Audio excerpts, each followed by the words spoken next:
What's going on, button pushers? So I've been using the 1DX3 right here for about half a year now, and I want to share some opinions with you guys because I want to let you know if this is worth the upgrade from whatever camera you have, or even if the purchase of a 1DX3 is even worth it in 2021. ありがとうございました。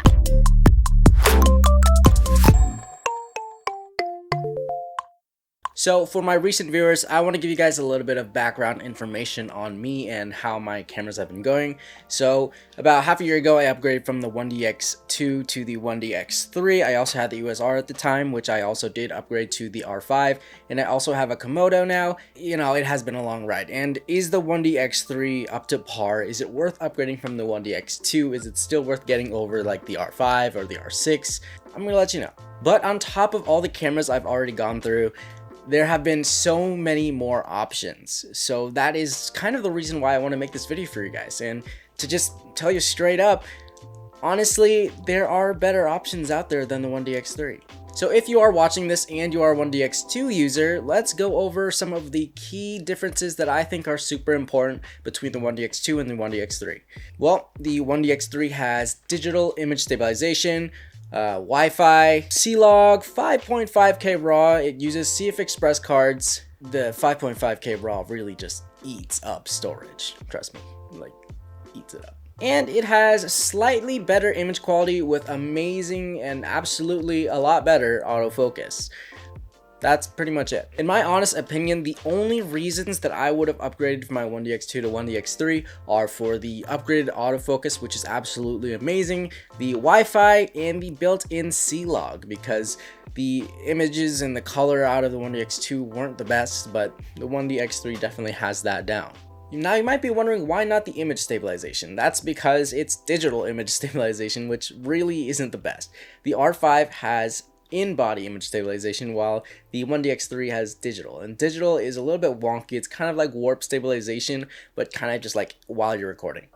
It just gets kind of annoying sometimes. As far as the 5.5K goes, honestly, I've used it probably like twice of ever, you know, while I was owning this camera. Like, it's something that I don't really use often. Usually I'm shooting in 4K cropped mode, and that's simply because it's easy. It doesn't eat up storage like, you know, 5.5K RAW that probably would give me like 15 to 20 minutes of full recording, which usually is not enough time for what I'm doing. And on top of that, the codec that comes out of the camera is really hard to edit, and most of the time you probably won't be able to edit without proxies, and that just eats up a lot of your time and a lot of your editing time. So if you plan to shoot 4K on the 1DX3 or anything above 4K, you're gonna have a little bit of issues and you might need proxies. Now, it's been absolutely annoying, and now I have a supercomputer, so I don't have to worry about making proxies for the 1DX3 anymore. But at the same time, it's still not flawless playback, even when I get flawless playback on the Komodo in 6K RAW.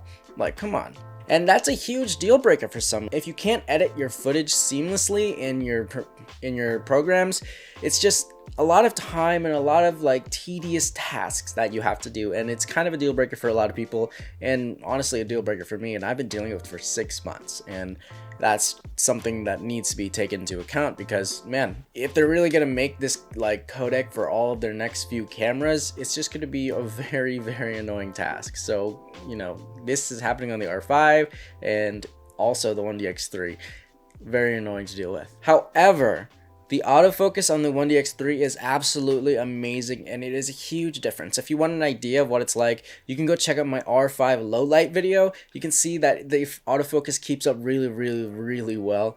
But honestly, I feel like at the same time, the autofocus is deteriorating a little bit, because it used to work so much better than it does right now. And right now, the autofocus is kind of falling in and out at specific times. Maybe it's because of the shots I'm taking and how much movement are in the shots, but at the same time, I feel like it should have done better, and it used to do better.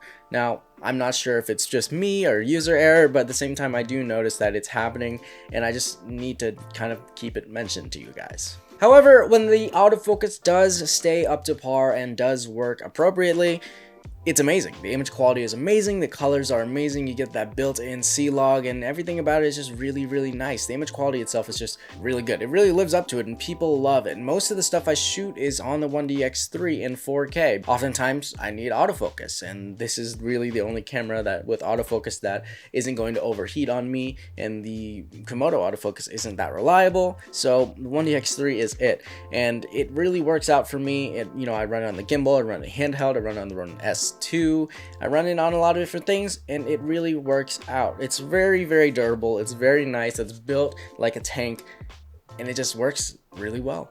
A lot of people are going to say this: the 1DX2 and the 1DX3 and the 1DX series in general are not meant to be video cameras, and that is absolutely true. It is meant to be a sports photography camera because of how fast it can take pictures. So if you're looking for this as a sports photography, as a nature photography camera, or something along those lines with a little bit of pretty good video quality stuff, this camera could be for you. Like, it is an amazing photography camera. It really keeps up to speed, and it's just really good. But again, there's a lot of options out there. The 1DX3 is an amazing hybrid camera. You're not gonna have to worry about overheating or anything. At the same time, there is better cameras out there again. Like, you have the C70, which is an amazing video camera, but you can't take stills on it. And then you have the R5 and the R6, which are amazing mirrorless hybrids, but they overheat. So you're left kind of deciding, which do I need more? The 1DX3 is really good. It lives up to it, and there are a few issues that have been really tedious to me, but at the same time, it's really good. And regardless of all these issues, it is still my most used camera right now. I use it for all of my video projects, well, most of them, especially all the music videos. The 1DX3 really lives up to its name and really, really works like a tank. So at the end of the day, would I recommend the 1DX3 in 2021? Honestly, I'm gonna have to go with a no.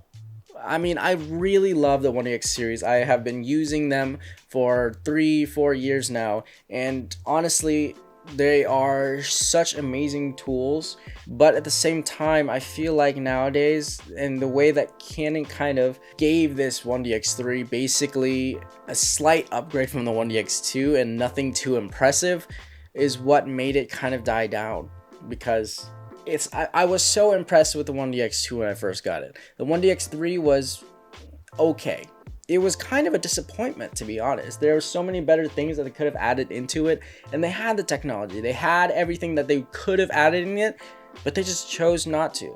And it really sucks because this had so much potential. Even if it had 4K 120, that would have been absolutely amazing, but it doesn't. There's a lot of things that are missing in this camera, and I feel like that is the biggest thing that makes it not worth it, because Canon kind of just like pushed it to the side and was like, hey, let's just release this with some slightly upgraded specs from the 1DX2, nothing too special, and let's kind of push that R5. But then the R5 had overheating, like, damn, okay, let's push the C70 instead. And then the C70 is absolutely amazing, and honestly, I'm gonna tell you guys right now, I bought the C70 and I'm replacing the 1DX3 with the C70. I'm selling this. So this is my last video with the 1DX3 and anything talking about it, because I'm giving it up. Anyways, thanks for watching. That's gonna be all for today's video.